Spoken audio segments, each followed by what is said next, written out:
Hello my champions, ఎలా ఉన్నారు అందరూ? బాగున్నారా?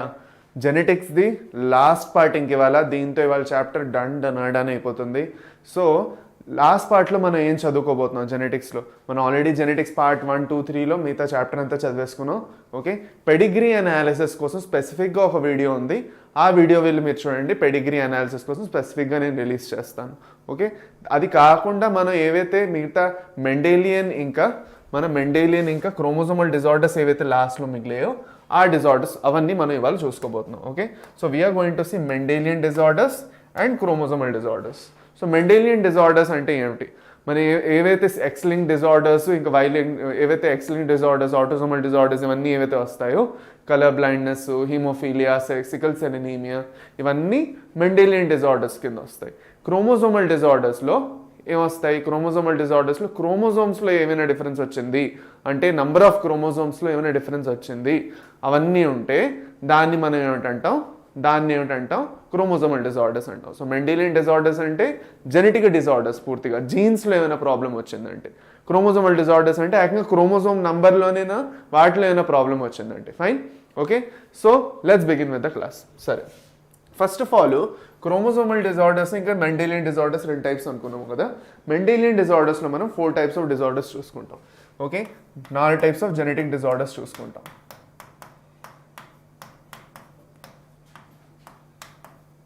Okay, 4 types of genetic disorders చూసుకుంటాం. ఈ 4 టైప్స్ ఆఫ్ జెనెటిక్ డిజార్డర్స్ ఏమిటి? ఫస్ట్ వాటిలో 2 డివిజన్స్ వచ్చేస్తాయి. ఒకటి ఆటోజోమల్.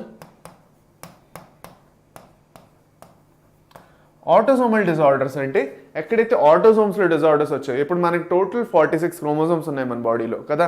ఆ 46 క్రోమోజోమ్స్లో ఓకే 2 క్రోమోజోమ్స్ సెక్స్ క్రోమోజోమ్స్, మిగతావన్నీ ఆటోజోమ్స్. ఓకే, సో ఆటోజోమ్స్ అంటే ఏవైతే 44 క్రోమోజోమ్స్లో ఏవైతే ప్రాబ్లం వచ్చాయో అవన్నీ ఆటోజోమ్ డిజార్డర్స్ అంటాం. ఆ 44 క్రోమోజోమ్స్లో ఏ ప్రాబ్లం వచ్చినా దాన్ని అక్కడ ఉన్న జీన్స్లో ఏవైనా ప్రాబ్లం రావడం వల్ల అది ఒక జనరేషన్ నుంచి ఇంకో జనరేషన్కి ఏదైతే హెల్త్ ఇష్యూస్ వెళ్తున్నాయో దాన్ని మనం ఏమిటంటాం? ఆటోజోమల్ డిజార్డర్స్ అంటాం. మళ్ళీ ఆటోజోమల్ డిజార్డర్స్ తర్వాత నెక్స్ట్ వచ్చేది ఎక్స్-లింక్డ్ డిజార్డర్స్.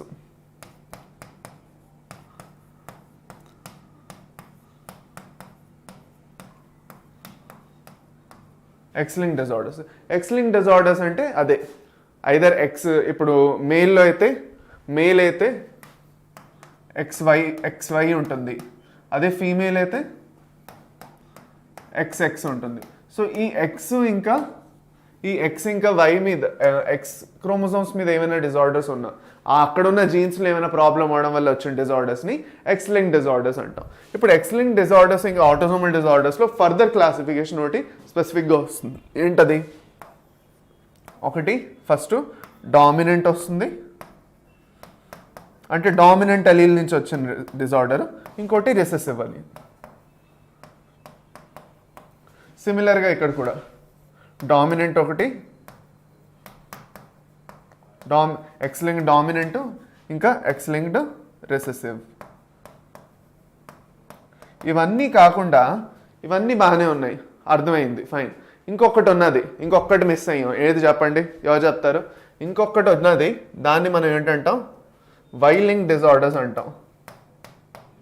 ఇది ఓన్లీ మేల్స్లో వస్తుంది.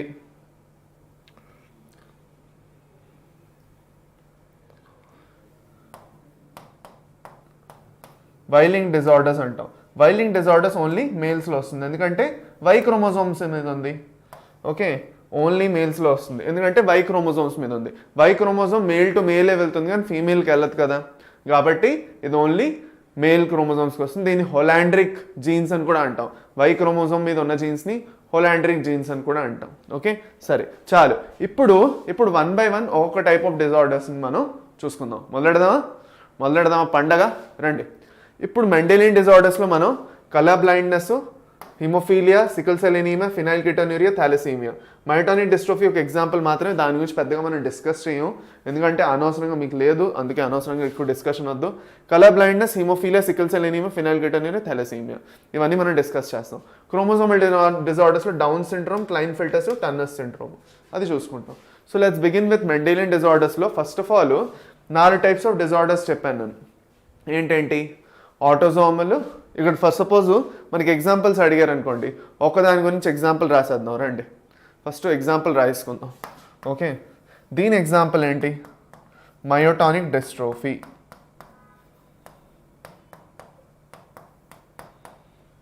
ఒకటే రాస్తున్నాను, దానికన్నా ఎక్కువ రాయను ఇక్కడ. రిసెసివ్లో వచ్చేసి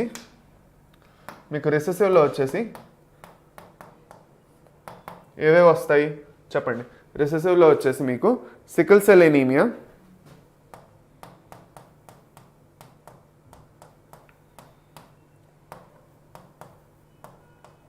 దాని తర్వాత ఫినైల్ కీటోన్యూరియా, పీకేయూ అంటాం దాన్ని, దాని తర్వాత థాలసీమియా.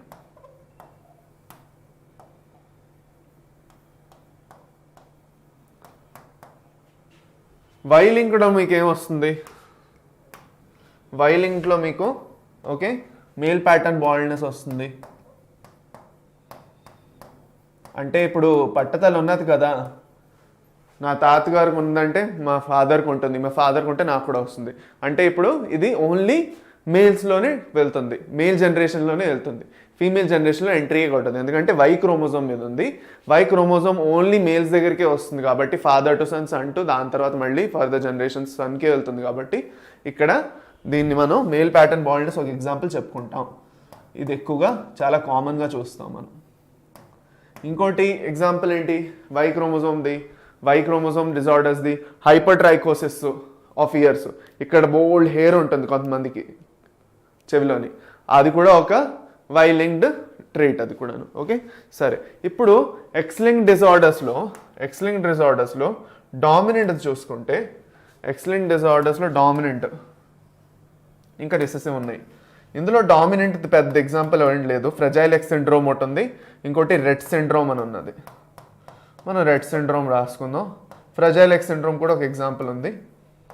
ఓకే, ఇక్కడ కూడా మయోటానిక్ డిస్ట్రోఫీతో పాటు హంటింగ్టన్ డిసీజ్ ఒకటి వస్తుంది, ఇంకా మ్యారఫన్ సిండ్రోమ్ అని కూడా ఒకటి వస్తుంది అక్కడ.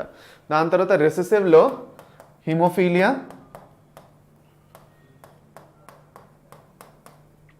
ఇంకా కలర్ బ్లైండ్నెస్, ఇవి రెండో వస్తాయి. ఇప్పుడు వీటిలో డెప్త్గా నేను ఎందుకు చెప్పట్లేదు అంటే, వీటి గురించి ఆల్రెడీ ఈ డిసీజెస్ ఎలా ట్రాన్స్మిట్ అవుతాయో వాటిని ఆల్రెడీ నేను దేంట్లో చెప్పాను పెడిగ్రీ అనాలిసిస్ అని ఒక స్పెసిఫిక్గా ఒక వేరేగా చిన్న వీడియో ఉన్నది. దాంట్లో పెడిగ్రీ అనాలిసిస్ మీద పూర్తిగా ఫోకస్ చేస్తూ ట్రిక్స్ అవన్నీ చెప్పాను. ఆ వీడియో వెళ్ళి మీరు చూసేస్తే అది మీకు క్లియర్ అయిపోతుంది. ఓకే, అది వచ్చేస్తుంది. సో ఇప్పుడు హిమోఫీలియా ఇంకా కలర్ బ్లైండ్నెస్ అయిందా? ఫైన్, ఇదంతా ఓకే, ఇదంతా మనకు అర్థమైంది. ఇప్పుడు ఇంకొక ఇంపార్టెంట్ విషయం ఏంటంటే, మెయిన్గా ఎక్స్-లింక్డ్ డిసార్డర్స్ ఏవైతే ఉన్నాయో దాంట్లో ఎక్స్-లింక్డ్ రిసెసివ్ ఏదైతే ఉందో, ఎక్స్-లింక్డ్ రిసెసివ్ ఏదైతే ఉందో ఇది చాలా మనకి ఇంపార్టెంట్. ఎందుకు? దీంట్లో ఒక ప్యాటర్న్ ఉంటుంది. ఏంటది? Chris cross pattern of inheritance అంటారు దాన్ని. క్రిస్ క్రాస్ అవండి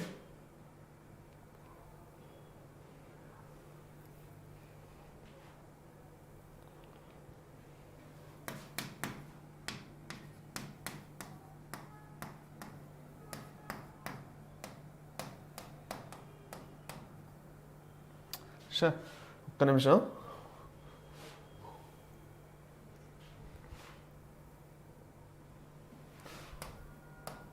ఆఫ్ ఇన్హెరిటెన్స్ అంటే ఏంటి? ఇప్పుడు ఫర్ సపోజ్ ఫాదర్కి ఉన్నది అంటే అది డాటర్కి వస్తుంది,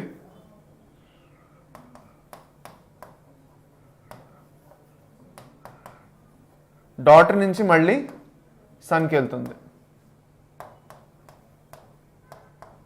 అంటే ఏమిటి? ఇది జనరేషన్ 1, జనరేషన్ 2, ఇంకా జనరేషన్ 3, 3 జనరేషన్స్ చూసుకుంటే ఫాదర్ నుంచి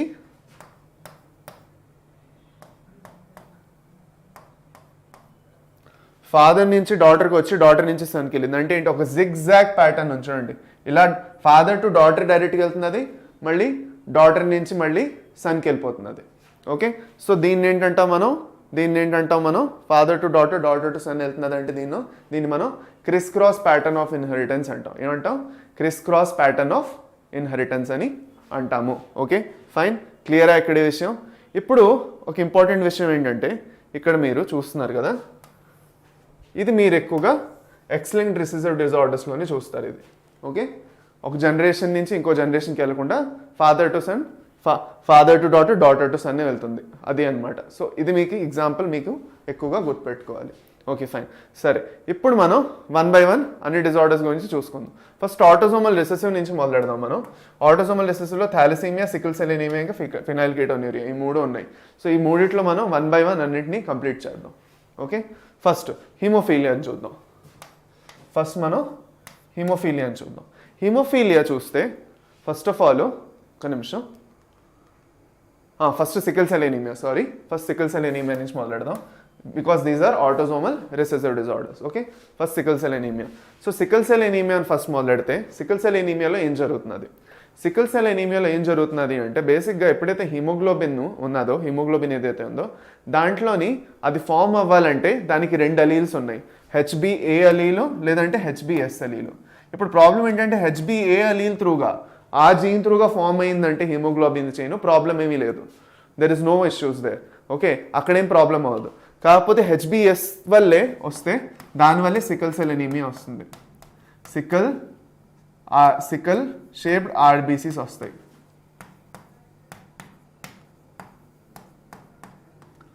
సికిల్ షేప్డ్ RBCs వస్తాయి, సికిల్ షేప్డ్ RBCs అనేవి వస్తాయి. ఓకే ఫైన్, ఇది క్లియర్ మనకి.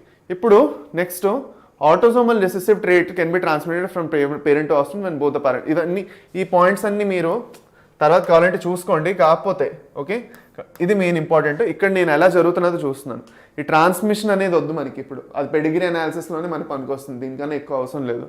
ఇక్కడ మనం చూసుకుంటే నార్మల్ HbA అయితే ఏ అలీలు ఉంటాయి, నార్మల్ HbA అలీలు ఉన్నది అంటే దానివల్ల ఏమవుతుంది, సిక్స్త్ పొజిషన్లో గ్లూటామిక్ యాసిడ్ వస్తుంది, ప్రాపర్గా గ్లూటామిక్ యాసిడ్ వస్తుంది 6th పొజిషన్లో. అదేం ప్రాబ్లం లేదు, అలా జరిగితే ఏం ప్రాబ్లం లేదు.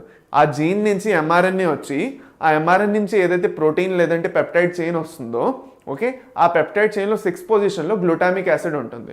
ఓకే, నార్మల్గా అయితే అదే సికల్ సెల్ దాంట్లోని అదే పొజిషన్లోనే ఏమొస్తుంది, వాలిన్ వచ్చేస్తుంది. అక్కడ ఏమైంది, మ్యూటేషన్ జరిగింది. మ్యూటేషన్ జరగడం వల్ల ఏమైంది, దానిది ఇది మారిపోయింది. ఇక్కడ GAG రాకుండా GUG వచ్చేసింది. అంటే ఏ అడినైన్ జాగాలో యురాసిల్ వచ్చేసింది. యురాసిల్ రాగానే ప్రాబ్లం ఏమైంది, అక్కడ GUG వల్ల వాలిన్ వచ్చేసింది. వాలిన్ రావడం వల్ల దాన్ని పూర్తిగా షేపే మారిపోతుంది. సో సికిల్ సెల్ ఎనీమియా నేను ఇంకొక ఇంపార్టెంట్ ఎగ్జాంపుల్ చెప్పాను, it causes due to a point mutation. Point mutation అంటే ఒక న్యూక్లియోటైడ్లో చేంజ్ రావడం, change in single nucleotide, change of a single nucleotide, in this case from adenine to uracil.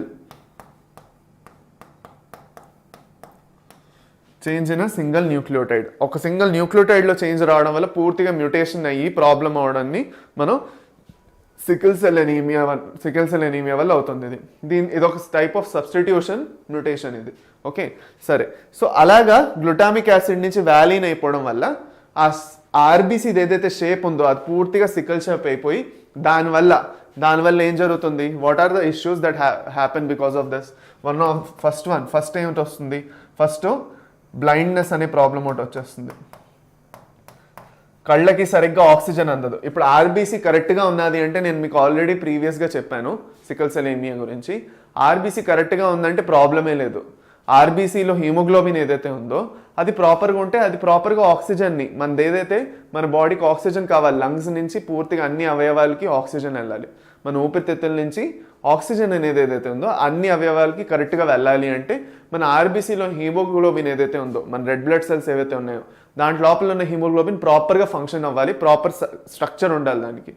అదే ఇలాంటి faulty structure వచ్చడం వల్ల ఏం జరుగుతుందంటే ఆ ఆక్సిజన్ అన్ని చోట్ల వెళ్ళలేదు. చూడండి ఇక్కడ ఈ స్ట్రక్చర్ చూడండి, నార్మల్గా రౌండ్గా ఉంటే ఇలా ఉండాలి, కాకపోతే ఇలాంటి స్ట్రక్చర్ వచ్చడం వల్ల ఏమవుతుంది అంటే సిక్కల్ షేప్ అనమాట, కొడవల్ షేప్లో అయిపోవడం వల్ల ఏం జరుగుతున్నది, ఆక్సిజన్ అనేది ప్రతి ఒక్క పార్ట్కి కరెక్ట్గా అందలేదు, ఎందుకంటే ఎక్కువ ఆక్సిజన్ని క్యారీ చేయలేదు.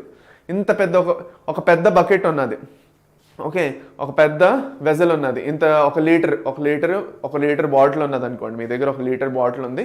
ఆ 1 లీటర్ బాటిల్లో మీరు లీటర్ నీళ్ళు తీసుకొని వెళ్తారు రోజు స్కూల్కో కాలేజ్కో. ఓకే, అదే ఇప్పుడు దాంట్లో సొట్టలు పడిపోయాయి అనుకోండి, ఒక ప్లాస్టిక్ బాటిల్ అది, దాంట్లో ఇటుపక్క నుంచి మీద నుంచి కింద నుంచి అన్ని చోట్ల నుంచి సొట్ట పడిపోతే మీరు ఎంతైతే 1 లీటర్ నీళ్ళు ఏవైతే ఉన్నాయో అది మీరు ఇంకా క్యారీ చేయలేక 1/2 లీటర్ నీళ్ళు లేదంటే ఇంకా తక్కువ నీళ్ళే క్యారీ చేయగలరు, దాంట్లో అంత తీసుకెళ్ళగలరు. ఎందుకంటే దాంట్లో సొట్టలు వచ్చేసాయి. అంత సొట్టలు రావడం వల్ల ఎంత అది తీసుకెళ్ళగలదో ఆ నీళ్లు, ఆ బాటిల్ అంత తీసుకెళ్ళడం మనకు అవ్వదు. సేమ్ మన ఆర్బీసీలో కూడా అలాగే జరుగుతుంది. అంత ఆక్సిజన్ని క్యారీ చేయగలదు ఇంత పెద్ద సైజు ఉండడం వల్ల. ఆ సైజే పూర్తి తగ్గిపోవడం వల్ల ఆక్సిజన్ని తీసుకెళ్ళలేదు అన్ని అవయవాలకి. ఇప్పుడు అన్ని బాడీ పార్ట్స్కి ఆక్సిజన్ కావాలి. మన బ్రెయిన్కి అనుకోండి, మన కళ్ళకి, మన లివర్కి, మన మజిల్స్కి, అన్ని చోట్ల ఆక్సిజన్ కావాలి. ఇంకా బాడీలో ఉన్న ఆర్బీసీస్ ఇలాగే ఉంటే ఆక్సిజన్ సరిగ్గా అందకపోవడం వల్ల ఫస్ట్ ఆఫ్ ఆల్ బ్లైండ్నెస్ వస్తుంది, కళ్ళకి సరిగ్గా ఆక్సిజన్ వెళ్ళట్లేదు. దాని తర్వాత ఏమవుతుంది, దాని తర్వాత లివర్ ఫెయిల్యూర్ జరుగుతుంది. లివర్ ఏంటి, మన బాడీలో అన్ని మనం ఏదైతే అనవసరమైన గడ్డి అన్ని తింటామో, గడ్డి కాదని అంటారు కదా, అన్నీ ఏదైతే గడ్డి తింటామో, ఓకే, జంక్ ఫుడ్ అన్ని తింటున్నాం, ఏది తిన్నా దాంట్లో ఉన్న ఏవైతే టాక్సిన్స్ ఉన్నాయో మన ఏ ఫుడ్ తిన్నా దాంట్లో ఉన్న టాక్సిన్స్ అన్ని లివరే రిమూవ్ చేయాలి. It is the detoxification capital. అక్కడే అన్నీ జరుగుతాయి, డీటాక్స్ అంతా అక్కడే జరుగుతుంది. చెత్త అంతా ఒక దగ్గర తెచ్చేసి యూరిన్ త్రూగా బయటికి పారేయాలి, లేదంటే ఫీసిస్ త్రూగా బయటికి పారేయాలంటే అది లివరే ఆ రెస్పాన్సిబిలిటీ తీసుకుంటుంది. ఇప్పుడు ఆ లివర్కి ఆక్సిజన్ శుభ్రంగా కావాలి అలా చేయాలంటే, సో అందట్లేదు దానివల్ల. సో లివరు ఫంక్షన్ చేయదు సరిగ్గా. దాని తర్వాత లాస్ట్ హార్ట్ అటాక్ అనేది వస్తుంది. ఎందుకంటే హార్ట్లో ఉన్న మజిల్స్ ఏవైతే ఉన్నాయో వాటికి, కార్డియాక్ మజిల్స్ ఏవైతే ఉన్నాయో వాటికి రెగ్యులర్గా ఏం కావాలి, ఆక్సిజన్ కావాలి. ఎందుకంటే అవి 24/7 పంప్ అవుతూనే ఉంటాయి. హార్ట్ తప్ప ఇంకే ఆర్గన్ మీకు 24/7 పనిచేయదు, 24 గంటలు పనిచేస్తూనే ఉంటుంది హార్ట్. పని చేయకపోతేనే ప్రాబ్లము, అది అనమాట. పని చేయాలి. సో అలా పని చేయకపోతే ఏమవుతుంది, ఆక్సిజన్ సరిగ్గా అందకపోతే సరిగ్గా పని చేయదు కదా, దానివల్ల హార్ట్ అటాక్ లాంటి ఇష్యూస్ వస్తాయి. ఓకే, ఇంతో సికల్ సెల్ ఎనీమియా మంది అయిపోయింది. నెక్స్ట్ మనం ఫినైల్ కీటోన్యూరియాకి వచ్చేద్దాం. ఫినైల్ కీటోన్యూరియాని షార్ట్ ఫామ్లో PKU అని కూడా అంటారు. ఓకే, ఫినైల్ కీటోన్యూరియాని మన షార్ట్ ఫామ్లో PKU అని కూడా అంటాం. ఇప్పుడు ఒక ఇంపార్టెంట్ విషయం ఏంటో క్లియర్గా వినండి. PKU అని కూడా అంటాం. ఇక్కడ ఫినైల్ కీటోన్యూరియా ఏదైతే ఉందో, ఫినైల్ కీటోన్యూరియాలో ఫస్ట్ ఏం జరుగుతుందంటే, కేర్ఫుల్గా చూడండి, ఇక్కడ మన బాడీలోని ఒక ఎసెన్షియల్ అమైనో యాసిడ్ లేదు, అది మనం డైట్ త్రూగా తీసుకోవాలి. ఏదది, ఒకటి ఫినైల్ అలెనిన్. మనం దేని గురించి మాట్లాడుతున్నాం, మనం ఫినైల్ అలెనిన్ గురించి మాట్లాడుతున్నాం. ఇప్పుడు ఈ ఫినైల్ అలెనిన్ ఏదైతే ఉందో, ఈ ఫినైల్ అలెనిన్ మన బాడీలో రాగానే అదే ఫామ్లో ఉండదు, అదేమవుతుంది, టైరోజిన్గా మారిపోతుంది. అదొక ఇంకొక అమైనో యాసిడ్, అది టైరోజిన్గా మారిపోతుంది. So phenylalanine as of such దానికి ఏమీ రోల్ లేదు. దాని రోల్ ఏంటంటే మన ఒంట్లో ఎంటర్ అవగానే, మన ఫుడ్ త్రూగా మన ఒంట్లో ఎంటర్ అవగానే అది టైరోజిన్గా మారిపోవాలి. ఇప్పుడు ఆ టైరోజిన్గా మారలేదనుకోండి, అక్కడే మెయిన్ ప్రాబ్లం వస్తుంది. ఇప్పుడు టైరోజిన్గా మారాలి అంటే మన బాడీలో ఫినైల్ అలెనిన్ హైడ్రాక్సిలేజ్ అనే ఎంజైమ్ కరెక్ట్గా ఫామ్ అవుతూ ఉండాలి, ప్రొడ్యూస్ అవుతూ ఉండాలి కదా. సో మన బాడీలో ఫినైల్ అలెనిన్ హైడ్రాక్సిలేజ్ అనే ఎంజైమ్ సరిగ్గా ప్రొడ్యూస్ అవ్వలేదు అనుకోండి, ఓకే, అప్పుడు ఏం జరుగుతుంది, ఈ ఫినైల్ అలెనిన్ ఏదైతే ఉందో ఆ టైరోజిన్గా మారదు, సరిగ్గా మారదు. ఓకే, అలా మారకపోవడం వల్ల ఈ ఫినైల్ అలెనిన్ ఏదైతే ఉందో మన బాడీలో ఏదైతే ఈ జాగా నుంచి ఈ జాగా మారాలి, అది మారలేదనుకోండి, అక్కడే కలెక్ట్ అయిపోతూ ఉంటుంది. ఇక్కడ టైరోజిన్ చూస్తే అది మారి అక్కడ ఏమవుతుంది, అది వెయిట్ చేస్తున్నది. ఫినైల్ అలెనిన్ నుంచి టైరోజిన్ వస్తే ప్రోటీన్ సెన్సెస్, మన క్యాటెకోలమైన్స్, నేను ఆల్రెడీ చెప్పాను, అడ్రినలిన్, నాన్ అడ్రినలిన్ ఏవైతే ఉన్నాయో అవి రెండు ఫైట్ అండ్ ఫ్లైట్ హార్మోన్స్ రెండును అవి. దాని తర్వాత థైరాక్సిన్ మన హార్మోన్ ఏదైతే ఉందో అది. దాని తర్వాత మెలనిన్ పిగ్మెంట్ ఏదైతే ఉందో మన స్కిన్లోని, దానివల్ల మన కలర్ వస్తుంది మన బాడీకి, మన స్కిన్కి. సో అవన్నీ సరిగ్గా జరగాలంటే టైరోజిన్ కావాలి దానికి. టైరోజిన్ అవే అవ్వట్లేదు ఫినైల్ అలెనిన్ నుంచి, ఎందుకంటే ఫినైల్ అలెనిన్ హైడ్రాక్సిలేస్ ఐదర్ ప్రొడ్యూస్ అవ్వట్లేదు, లేదంటే ఫాల్టీ ప్రొడ్యూస్ అవుతున్నది. ఎందుకు, మ్యూటేషన్ జరగడం వల్ల. ఇప్పుడు ఇలా అవ్వడం వల్ల ఫినైల్ అలెనిన్ ఏదైతే ఉందో అది ఫినైల్ అసిటేట్, లేదంటే ఫినైల్ లాక్టేట్, లేదంటే ఇంకొకటి ఉంటుంది ఫినైల్ పైరువిక్ యాసిడ్లో కూడా కన్వర్ట్ అయిపోతుంది. ఫినైల్ పైరువిక్ యాసిడ్ లోకి కన్వర్ట్ అయిపోతుంది. ఇలా అవడం వల్ల ఏమవుతుంది, ఇది వెళ్ళి మన బాడీలోని అక్యుములేట్ అయిపోయి యూరిన్లో కూడా కొంచెం వస్తూ ఉంటుంది. దానివల్ల మన బాడీలో బోల్డ్ హెల్త్ ఇష్యూస్ వస్తాయి. ఓకే, అది అన్నమాట. ఇది మన విషయం. ఓకే, నెక్స్ట్ ఫినైల్ కీటోన్యూరియా అయిపోయింది. నెక్స్ట్ థాలసీమియా గురించి మాట్లాడుకుందాం. Let's talk about thalassaemia. ఇప్పుడు థాలసీమియాలో ఏం జరుగుతున్నది, థాలసీమియాలో ఏం జరుగుతున్నదో అర్థం కావాలంటే ఫస్ట్ హిమోగ్లోబిన్ది స్ట్రక్చర్ అర్థం చేసుకుందాం. హిమోగ్లోబిన్ స్ట్రక్చర్ ఎలా ఉంటుంది చూడండి.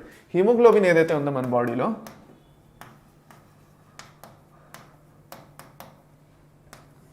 It is of two parts. Okay, దాంట్లోని అది యాక్చువల్గా ఒక కాంజుగేట్ ప్రోటీన్. ఇందులోని గ్లోబిన్ అనేది protein part, it is the protein.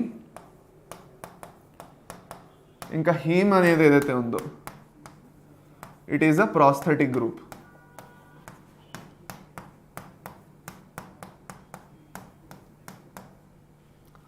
Prosthetic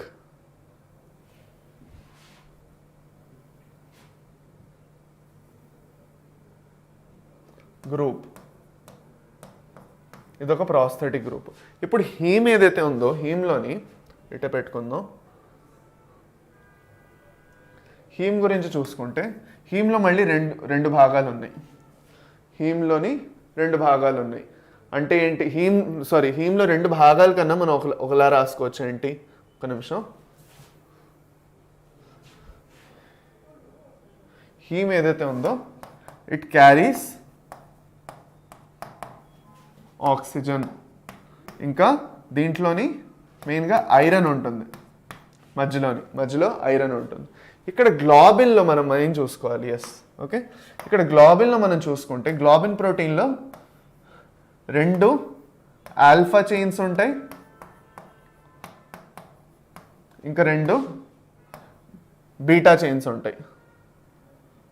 polypeptide chains ఇవి. రెండు ఆల్ఫా చైన్స్ ఇంకా రెండు బీటా చైన్స్ ఉంటాయి. ఇప్పుడు ఇవన్నీ సరిగ్గా ప్రొడ్యూస్ అయిపోతున్నాయి అనుకోండి, అంటే హీము సరిగ్గా ప్రొడ్యూస్ అయిపోయి దాంట్లో ఐరన్ ఉండి అది ఆక్సిజన్ని బాగా క్యారీ చేయాలి అంటే గ్లోబిన్ అనేది బ్యాక్ బోన్. ఆ హీమ్కి గ్లోబిన్ అనేది బ్యాక్ బోన్ అనమాట. ఓకే, ఆ బ్యాక్ బోన్లో రెండు ఆల్ఫా చైన్స్ ఇంకా రెండు బీటా చైన్స్ కరెక్ట్గా ఫామ్ అయిపోవాలి. నేను దీని స్ట్రక్చర్ కూడా చూపిస్తాను, ఇప్పుడు కేర్ఫుల్గా చూడండి. ఇక్కడ మీరు చూస్తున్నారంటే ఇవి 4 ఇక్కడ ఉన్నాయా, ఇక్కడ ఇది ఇంకా ఇవి రెండు ఆల్ఫా చైన్స్ కిందనున్నవి, ఇవి రెండు ఆల్ఫా చైన్స్, మీదనున్నవి రెండు బీటా చైన్స్. ఇవి రెండు alpha 1 alpha 2 beta 1 beta 2 chains. ఇప్పుడు వాటి మధ్యలో ఉన్నది ఇక్కడ ఇదేదైతే చూస్తున్నారో ఎల్లో కలర్ది, ఇది హీము. ఆ హీమ్ మధ్యలో రెడ్ కలర్ది ఏదైతే చూస్తున్నారో అది మీకు ఐరన్. అర్థమైందా? ప్రతి ఒక్క చైన్లో ఒక్కొక్క హీమ్ గ్రూప్ ఉంటుంది. ఆ హీమ్ గ్రూప్ ది స్ట్రక్చర్ ఇలా ఉంటుంది, కెమికల్ స్ట్రక్చర్ ఇలా ఉంటుంది. దాని మధ్యలో ఒక ఐరన్ మాలిక్యూల్ ఉంటుంది, ఐరన్ ఆటమ్ ఉంటుంది ఒకటి మధ్యలో. ఓకే, ఐరన్ ఉండడం వల్లే ఆక్సిజన్ బైండింగ్ కెపాసిటీ పెరుగుతుంది. సో ఇప్పుడు ఈ హీమ్ గ్రూపు ఏం చేస్తున్నది, ఒక హిమోగ్లోబిన్ మాలిక్యూల్లో ఇక్కడ ఒక ఆక్సిజన్ మాలిక్యూల్, ఇక్కడ ఒక ఆక్సిజన్ మాలిక్యూల్, ఇక్కడ ఒక ఆక్సిజన్, ఇక్కడ ఒక ఆక్సిజన్, టోటల్ 4 ఆక్సిజన్ మాలిక్యూల్స్ని క్యారీ చేస్తుంది అట్ ఎ టైం. ఓకే, అది ఇప్పుడు ఇదంతా క్లియర్, మనకి ఇది క్లియర్ అయింది. ఇప్పుడు ఈ గ్లోబిన్ చైన్స్ ఏవైతే మీరు చూస్తున్నారో 1 2 3 ఆల్ఫా 1 ఆల్ఫా 2 బీటా 1 బీటా 2 ఇవి సరిగ్గా ప్రొడ్యూస్ అవ్వకపోతే, for suppose alpha chains extra 3 alpha chains ఒక బీటా చైన్ ఉండి, లేదంటే 3 బీటా చైన్స్ ఒక ఆల్ఫా చైన్ ఉండి, లేదంటే అన్ని బీటా చైన్స్ లేదంటే అన్ని ఆల్ఫా చైన్స్ ఉంటే ప్రాబ్లం అవుతుంది. ఎందుకు? ఎలా ఉండాలో అలాగే ఉండాలి, అక్కడ ఏం చేంజెస్ ఉండకూడదు. ఎక్కడైనా చేంజ్ అయిందంటే that means it is a mutation. So థాలసీమియాలో బేసిక్గా అదే జరుగుతున్నది. థాలసీమియాలో ఏం జరుగుతున్నది, ఈ చైన్స్ ఏవైతే ఉన్నాయో ఐదర్ ఇవి సరిగ్గా ఫామ్ అవ్వవు, లేదంటే ఎక్సెస్గా కూడా ఫామ్ అయిపోతూ ఉంటాయి. ఓకే, ఐదర్ ఆల్ఫా చైన్స్ ఎక్కువ ఫామ్ అయిపోతాయి, లేదంటే బీటా చైన్ ఎక్కువ ఫామ్ అయిపోతుంది. అలా జరగడం వల్ల ఏమవుతుంది, థాలసీమియా అనేది ఒక రోగం వస్తుంది. దాంట్లో ప్రాపర్గా ఏంటిది రెడ్ బ్లడ్ సెల్ అనేది, ఏదైతే రెడ్ బ్లడ్ సెల్ ఉందో అది సరిగ్గా ఫామ్ అవ్వదు. So the red blood cell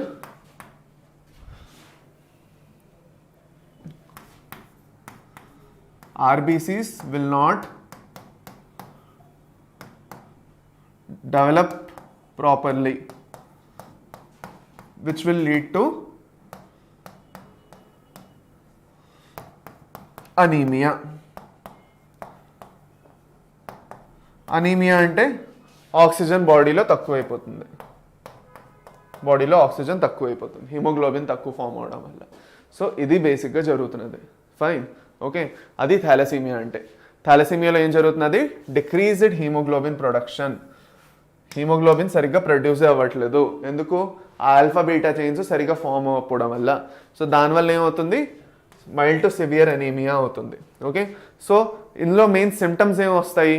okay, tiredness వచ్చేస్తుంది, పేల్ స్కిన్. టయర్డ్నెస్ ఎందుకు వస్తుంది? మన బాడీ మనం ఫ్రెష్గా ఉన్నామంటే, మన ఎనర్జెటిక్గా ఉన్నామంటే, ఎందుకు మన బాడీ అంతటికి కరెక్ట్గా ఆక్సిజన్ అందిపోతున్నది.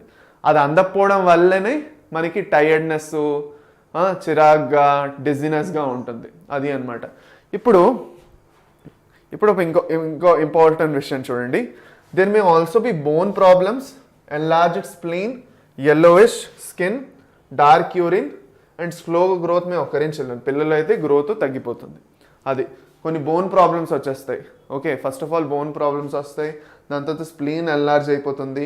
ఓకే, ఇవన్నీ జరుగుతుంది, yellowish skin. Okay, this is the actually symptoms of thalassaemia. These are the symptoms of thalassaemia. ఇప్పుడు థాలసీమియాలో రెండు టైప్స్ ఉన్నాయి, ఆల్ఫా ఇంకా బీటా థాలసీమియా. అంటే ఆల్ఫా థాలసీమియా అనుకోండి, అందులో బీటా చైన్స్ ఎక్కువ ఉంటాయి. అంటే ఆల్ఫా తక్కువ ఉంది కాబట్టి, ఆల్ఫా చైన్స్ తక్కువ ఉన్నాయి కాబట్టి దాన్ని బీటా థాలసీమియా. ఆల్ఫా చైన్స్ తక్కువ ఉన్నాయి కాబట్టి ఆల్ఫా థాలసీమియా. ఏది తక్కువ ఉందో దానిది థాలసీమియా అనమాట. ఇక్కడ ఆల్ఫా చైన్స్ ఎక్కువ ఉన్నాయి అంటే బీటా చైన్స్ తక్కువ ఉన్నాయి.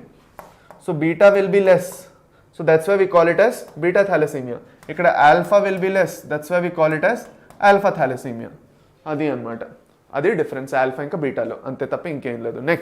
నెక్స్ట్ మనం వెళ్ళిపోదాం ఇంకా సెక్స్ లింక్డ్ రిసెసివ్ డిజార్డర్స్లోకి వెళ్ళిపోదాం. ఇంకా నెక్స్ట్ సెక్స్ లింక్డ్ రిసెసివ్ డిజార్డర్స్లో హిమోఫీలియా ఇంకా కలర్ బ్లైండ్నెస్ ఒక్కటి చూసుకుందాం.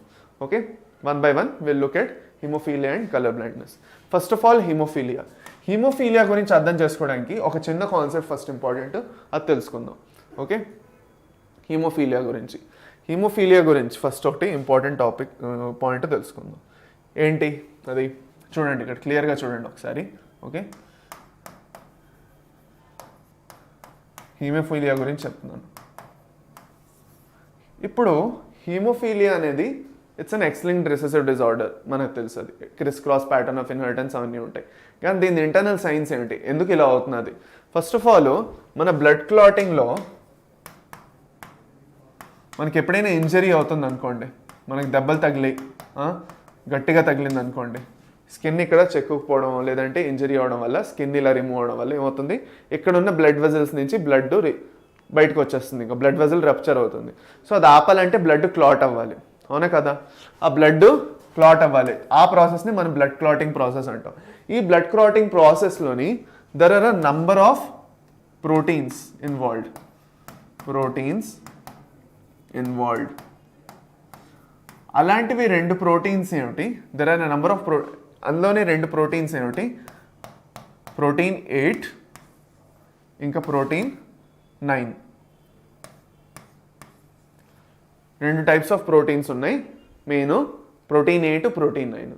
ఈ ప్రోటీన్ 8 ఇంకా ప్రోటీన్ 9 సరిగ్గా ఫామ్ అవ్వకపోయినా లేదంటే వాటిలో డెఫిషియన్సీ అయినా, అంటే అవే అవ్వట్లేదు, ఇంకా ఫామే అవ్వట్లేదు మన బాడీలో అన్న due to some mutation. Okay, 8 వల్ల అయితే దాన్ని హిమోఫీలియా ఏ అంటాము. దానివల్ల ఏమవుతున్నారు, బేసిక్గా బ్లడ్ క్లాట్ అవ్వట్లేదు సరిగ్గా. ఓకే, బ్లడ్ సరిగ్గా క్లాట్ అవ్వట్లేదు.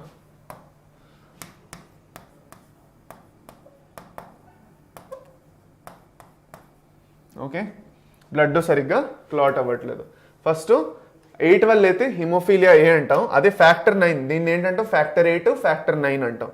అదే ఫ్యాక్టర్ 9 వల్ల అయితే దీన్ని హిమోఫీలియా బి అంటాం.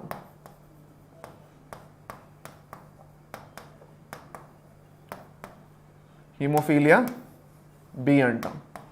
ఏమంటాం దీన్ని? హిమోఫీలియా బి అంటాం. ఇప్పుడు ఏది more common? This is more common.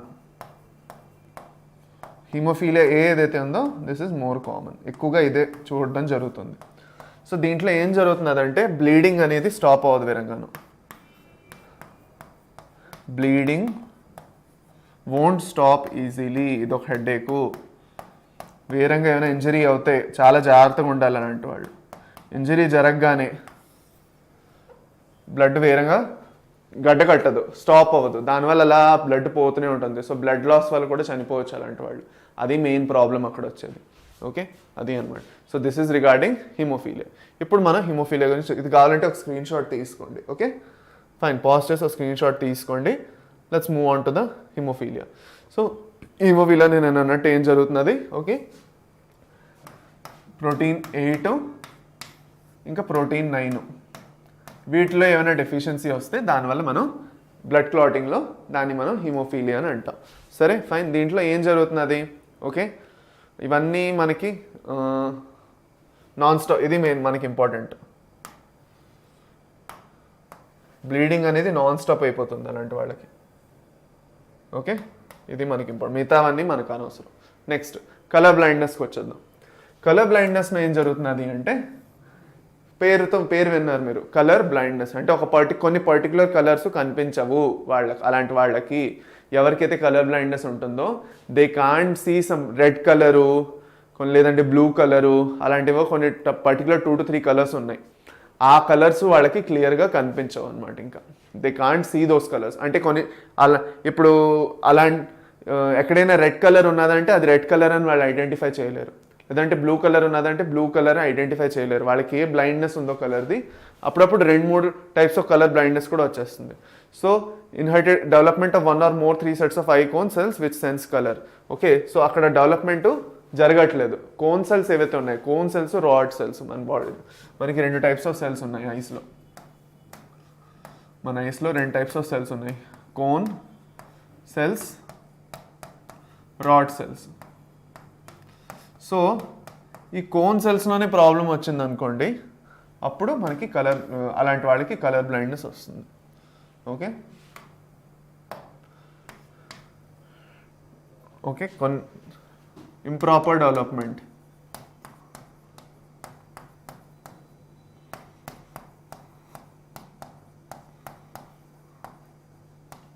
అది అన్నమాట. ఇక్కడ ఇంపార్టెంట్ డెవలప్మెంట్ అవడం వల్ల జరుగుతుంది. ఓకే, సో అది బేసిక్గా దీని ఎక్స్-లింక్డ్ రిసెసివ్ ఇన్హెరిటెన్స్ అంటే ఏంటి, criss cross pattern, mother to son ఎక్కువగా వెళ్తుంది. కొడుకులు ఈజీగా ఎఫెక్ట్ అవుతారు. Males are more affected than females. ఎక్కడైనా మీరు ఎక్స్-లింక్డ్ రిసెసివ్ ట్రేట్ అని చూస్తున్నారంటే most of the time males are more affected than females. ఎందుకు ఎక్స్-లింక్డ్ రిసెసివ్లో why males are more affected than females?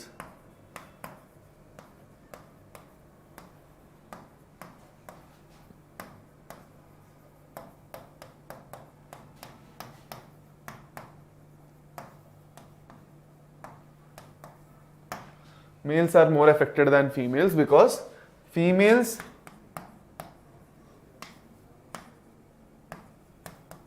can be carriers. Okay, females can be carriers but males cannot be. Males are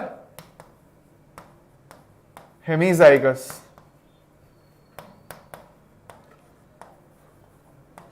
హెమిజైగస్ అంటే XY ఉన్నది. ఇప్పుడు X మీద ఏమైనా character ఉన్నది అనుకోండి, అది ఈజీగా ఆ పర్సన్కి వచ్చేస్తుంది, అంటే ఆ మేల్కి వస్తుంది. ఎందుకంటే ఇప్పుడు ఫీమేల్లో చూడండి, ఫీమేల్లో ఏమైంది, XX ఉంది. సో ఒక్క దగ్గర జరిగిన ఇంకో దగ్గర డామినెంట్ రేట్ వచ్చిందంటే అది ఆపేస్తుంది. రిసెసివ్లో ఏమవుతున్నది, 2 రిసెసివ్ అయితేనే ఫీమేల్లో అవుతుంది. So they can be easily heterozygous on a trait and ఈజీగా బచాయించిపోతారు వాళ్ళు, బతికిపోతారు వాళ్ళు. వాళ్ళకి ఒకే క్రోమోజోమ్ మీద రిసెసివ్ ట్రేట్ ఉన్నదనుకోండి పర్వాలేదు.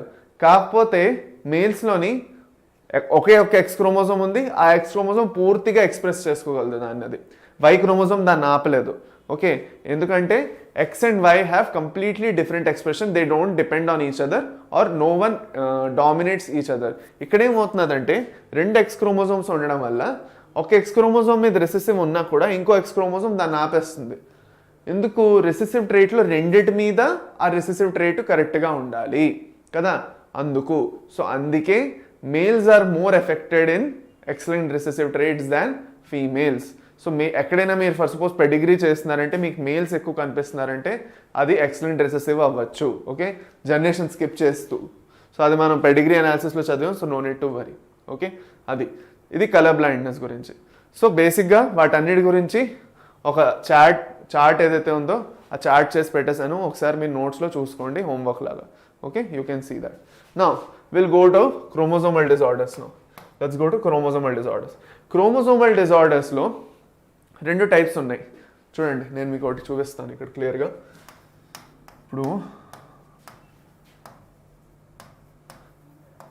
క్రోమోజోమల్ డిజార్డర్స్ ఉన్నాయి, అవునా కదా?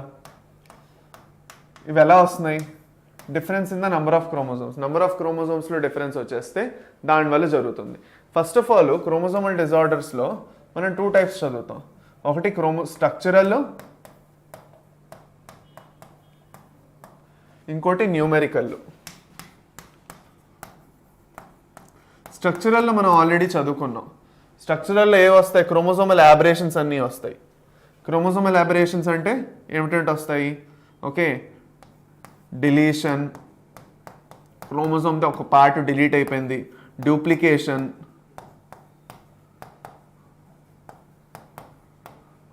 ఇన్సర్షన్, ఇంకా ట్రాన్స్లోకేషన్.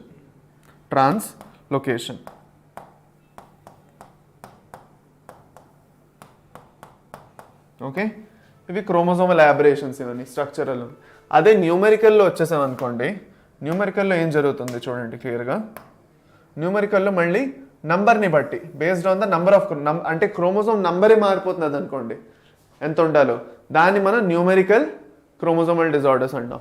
ఆ న్యూమెరికల్లో మళ్ళీ 2 టైప్స్ వస్తాయి. ఒకటి అన్యూప్లాయిడీ,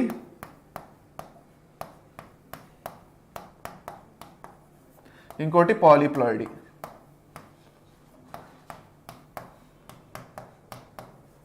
అన్యూప్లాయిడీ ఇంకా పాలీప్లాయిడీ. ఇప్పుడు అన్యూప్లాయిడీలో ఇంకా పాలీప్లాయిడీలో డిఫరెన్స్ ఏమిటి? అన్యూప్లాయిడీలో ఏంటంటే క్రోమోజోమ్ నంబరు తగ్గిపోతున్నది, లేదంటే ఎక్కువ అయిపోతున్నది, అంతేగాని ఇక్కడ పూర్తిగా ప్లాయిడీ అనేది చేంజ్ అవ్వట్లేదు. పర్టికులర్గా కొన్ని క్రోమోజోమ్స్లోనే జరుగుతున్నది, అది అన్ని క్రోమోజోమ్స్లో జరగట్లేదు అలాగా. దాన్ని మనం అన్యూప్లాయిడీ అంటాం. దాని గురించి కూడా నేను చెప్తాను స్పెసిఫిక్గా. పాలీప్లాయిడీ అంటే పూర్తిగా ప్లాయిడీయే చేంజ్ అయిపోవడం ఆ పర్సన్ది. ఇప్పుడు నాది ఒక ప్లాంట్ది ప్లాయిడీ 3N ఉన్నదంటే అది డబుల్ అయిపోయి 6N అయిపోవడం, 7N, 8N, 10N అలాగా చేంజ్ అయిపోతున్నది. పూర్తిగా ప్లాయిడీ మొత్తం నెంబర్ ఆఫ్ క్రోమోజోమ్స్ అన్నీ డబుల్ అయిపోతున్నాయి, లేదంటే ట్రిపుల్ అయిపోతున్నాయి. దాన్ని మనం పాలీప్లాయిడీ అంటాం. దాన్ని ఏంటంటాం? పాలీప్లాయిడీ అంటాం. ఓకే, సో ఇప్పుడు మనం నార్మల్గా ప్లాయిడీ గురించి చదువుకుంటే, if you study about ploidy in general, దాంట్లో 2 టైప్స్ ఉంది. ఒకటి యూప్లాయిడీ, ఇంకోటి అన్యూప్లాయిడీ వస్తుంది. ఓకే, సో నార్మల్గా యూప్లాయిడీలో ఏం జరుగుతున్నది? యూప్లాయిడీలో ఏం జరుగుతున్నది అంటే ప్లాయిడీ అంతా కరెక్ట్గా ఉన్నది, ఎలాంటి ప్రాబ్లము లేదు అనేసి. అందులో నార్మల్గా మోనోప్లాయిడీ, డిప్లాయిడీ అవన్నీ వస్తాయి, N to N వస్తాయి, ఫైన్. అక్కడే పాలీప్లాయిడీలో ఆటో ఇంకా ఎల్లో పాలీప్లాయిడీ వస్తాయి. ఆటో పాలీప్లాయిడీ అంటే ఆటోజోమ్స్లో వచ్చిన పాలీప్లాయిడీ, the పాలీప్లాయిడీ in autosomes. Okay,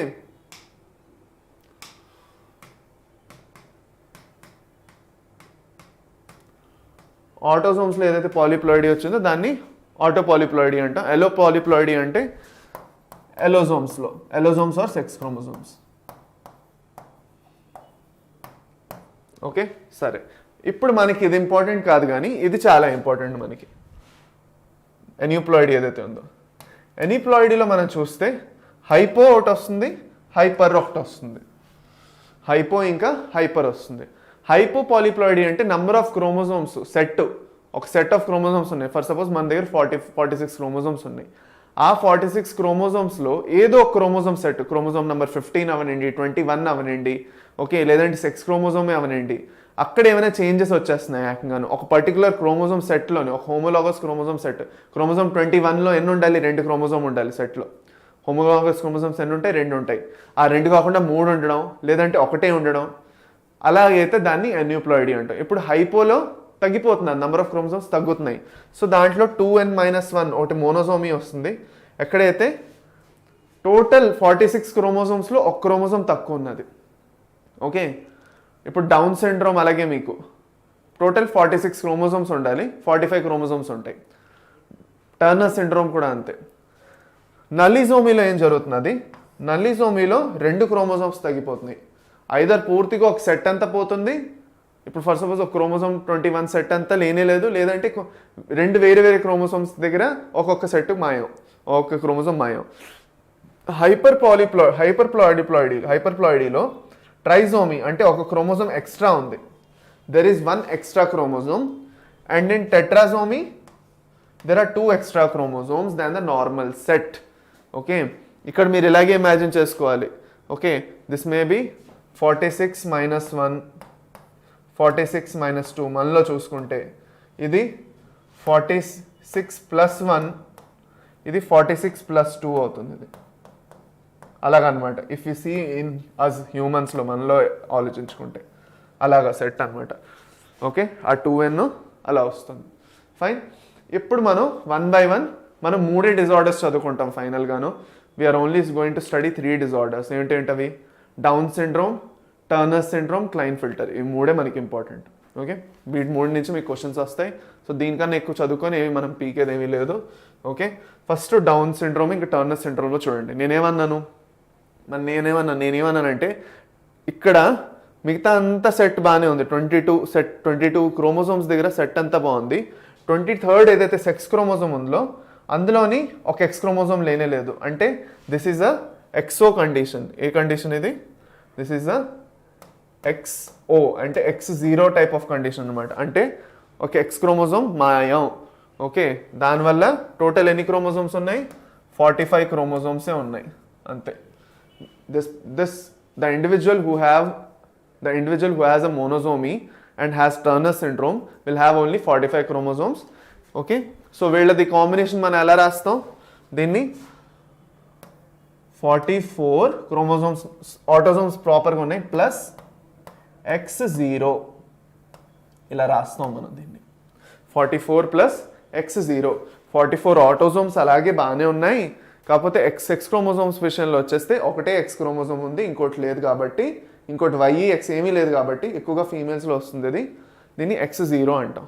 okay, ఇప్పుడు డౌన్ సిండ్రోమ్లో చూడండి. డౌన్ సిండ్రోమ్లో ఏమవుతుంది? ట్రైజోమీ అవుతుంది. ట్రైజోమీ ఏ క్రోమోజోమ్ది? 21st chromosome. But that means it is the trisomy of 21st chromosome. ఆటోజోమ్లో జరుగుతున్నది. ఇది సెక్స్ క్రోమోజోమ్ కాదు, ఆటోజోమ్లో జరుగుతున్నది. సో దీన్ని మనం ఎలా రాస్తాం? దీన్ని మనం 46 + 1. ఓకే, ఈ 1 దేంది? 21st క్రోమోజోమ్ది.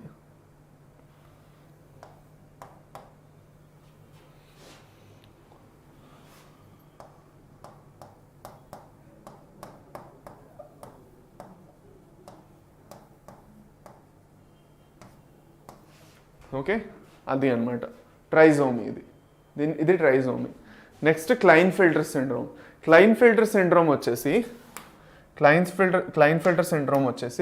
ఎక్కువగా మేల్స్లో జరుగుతుంది. ఒక Y క్రోమోజోమే కాకుండా నార్మల్గా మేల్లో XY ఉండాలి. అలా కాకుండా ఒక ఎక్స్ట్రా ఎక్స్ క్రోమోజోమ్ వచ్చేసింది. ఓకే, ఒక ఎక్స్ట్రా ఎక్స్ క్రోమోజోమ్ వచ్చేసింది, దానివల్ల XXY అయిపోయింది. So this is the trisomy of sex chromosomes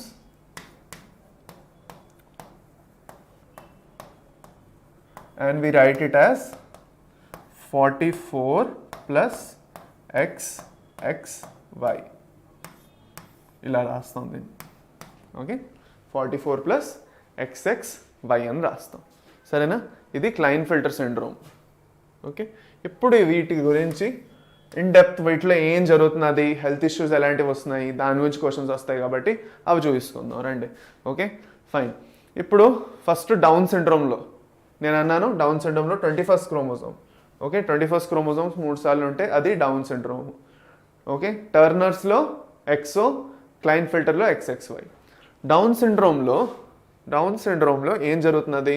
okay, మెయిన్గా affected individual short statured, height తగ్గిపోతుంది, okay, and small round head. Okay, పిల్లల నుంచి డైరెక్ట్గా కనిపిస్తుంది. ఇది ఇంకా హెడ్ చిన్నగా అయిపోయి రౌండ్ హెడ్ అయిపోతుంది. ఓకే, దాని తర్వాత ఫరోడ్ టంగ్లో ఒక ఫరోలా తయారవుతుంది. ఒక ఇలా పార్షియాలిటీలో ఇలా అయిపోతుంది. టంగ్ మంది ఇలా ఉండాలి, మంది నాలిక ఇలా అయిపోతుంది కొంచెం. ఓకే, దాని తర్వాత పార్షియల్లీ ఓపెన్ మౌత్ అంటే నోరు ఎప్పుడు ఇంకా ఇలా ఓపెన్గానే ఉంటుంది, ఎక్కువ క్లోజ్ చేయలేరు వాళ్ళు, నోరు ఇలా ఓపెన్గా ఉండిపోతుంది. దాని తర్వాత palm is broad which characteristics palm creases. చెయ్యి ఏదైతే ఉందో అది చాలా బ్రాడ్గా వచ్చేస్తుంది, నేరోగా ఇలా ఉండకుండా ఇలా పెద్దగా ఇలా చెయ్యి వస్తుంది, పెద్ద చెయ్యి ఇలా బ్రాడ్గా వస్తుంది. ఓకే, దాని తర్వాత physical, psychomotor and mental development.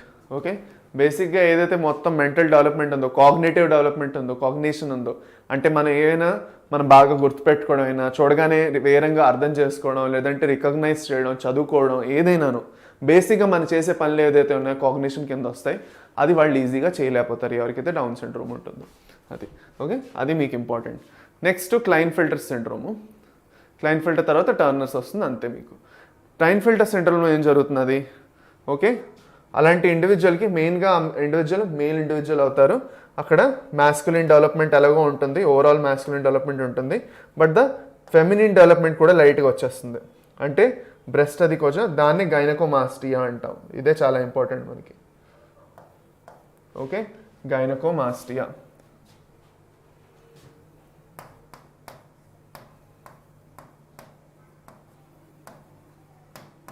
Gynaecomastia క్లైన్ఫెల్టర్లోని ఎక్కువగా ఇది చూడడం అనేది జరుగుతుంది. ఓకే, అది అంటే డెవలప్మెంట్ ఆఫ్ బ్రెస్ట్ అనమాట. అంటే మేల్లోని నార్మల్గా మేల్ పూర్తిగా ఏదైతే మొత్తం స్ట్రక్చర్ ఉందో, అంటే పూర్తి బాడీ స్ట్రక్చర్ మేల్ లాగే ఉండి కానీ బ్రెస్ట్ డెవలప్మెంట్ కూడా అయిపోతుంది అందులోని ఎక్స్ట్రాగా, దాన్ని మనం గైనకోమాస్టియా అంటాం. ఓకే, అలాంటి ఇండివిజువల్స్ దే ఆర్ స్టెరైల్. ఇప్పుడు ఇంపార్టెంట్ ఏంటంటే మనం ఇంపార్టెంట్ విషయం ఏం గుర్తుపెట్టుకోవాలి, క్లైన్ఫెల్టర్స్, టర్నర్స్ వీటన్నిటిలో సెక్స్ క్రోమోజోమ్స్ డైరెక్ట్గా ఎఫెక్ట్ అవుతున్నాయి కాబట్టి these individuals are sterile. So sterile అంటే అర్థం ఏమిటి? They can't have offsprings. వాళ్ళకి పిల్లలు అవ్వరు, వాళ్ళు ట్రై చేసినా కూడా వాళ్ళకి పిల్లలు అవ్వరు అనమాట. ఓకే, అది. Next Turner syndrome. టర్నర్ సిండ్రోమ్లో ఏం జరుగుతున్నది మనకు తెలుసు, ఒక ఎక్స్ క్రోమోజోమ్ ఉండదు. Okay, so ovaries are sterile, first of all sterile అలాంటి వాళ్ళు కూడాను. దాని తర్వాత ఓవరీస్ ఆర్ రూడిమెంటరీ. అంటే ఏంటి? ఓవరీస్ ఉన్నా కూడా అవి వేస్ట్, పని చెయ్యవు. They are not useful. Rudimentary అంటే they are not useful. The ovaries are not useful. అవి పని చేయట్లేదు, అవి జస్ట్ అలా ఉన్నాయి అంతే. వాటిలో ఎగ్స్ అనేవి ప్రొడ్యూస్ అవ్వట్లేదు. ఓకే, అది. దాని తర్వాత lack of other secondary sexual characters, అది అనమాట. సో దీంతో మీవి అన్నీ అయిపోయాయి. డౌన్ సిండ్రోమ్ అంటే ఒక డివిజన్, ఇది ట్రైజోమీ ఆఫ్ క్రోమోజోమ్ 21. క్లైన్ఫెల్టర్ అయితే XXY, ఇది XO. ఓకే, దీంట్లో నేను మీకు అన్నీ ఒకేసారి క్యారెక్టర్స్ కూడా పెట్టేసాను, ఒకసారి గ్యారంటీగా చూసుకోండి ఈ టేబుల్ని. సో దీంతో మంది ఫైనల్గా మంది ఏమైంది, మంది కంప్లీట్ అయిపోయింది chapter. Genetics chapter, principles of inheritance and variation chapter మనది కంప్లీట్ అయింది. I hope you learned a lot in this chapter. మంచిగా అర్థం చేసుకుంటున్నారు అనుకుంటున్నాను. ఈ చాప్టర్లో ఏమైనా మీకు అర్థం కానివి ఏమైనా మిగిలిపోయి ఇంకా క్లియర్గా లేదు, అవి మీరు కింద కమెంట్ సెక్షన్లో చెప్పండి. పెడిగ్రీ అనాలిసిస్కి సపరేట్గా ఒక వీడియో వస్తుంది, అందులో పెడిగ్రీ అనాలిసిస్ గురించి స్పెసిఫిక్గా ఎక్స్ప్లెయిన్ చేశాను, అది వెళ్ళి చూడండి. ఓకే, సో కమెంట్ చేయండి, ఛానల్ని లైక్ చేయండి, షేర్ చేయండి మీ ఫ్రెండ్స్ తోటి. సబ్స్క్రైబ్ చేసుకోకపోతే ఇంకా ఫస్ట్ టైం వచ్చారంటే సబ్స్క్రైబ్ చేయండి. ఓకే, దాని తర్వాత డెఫినెట్గా లైక్ చేయండి సెషన్ని. మీ ఫ్రెండ్స్తో, క్లాస్మేట్స్లో, అందరి గ్రూప్స్తో షేర్ చేయండి. అందరినీ వచ్చి చదువుకోమని చెప్పండి.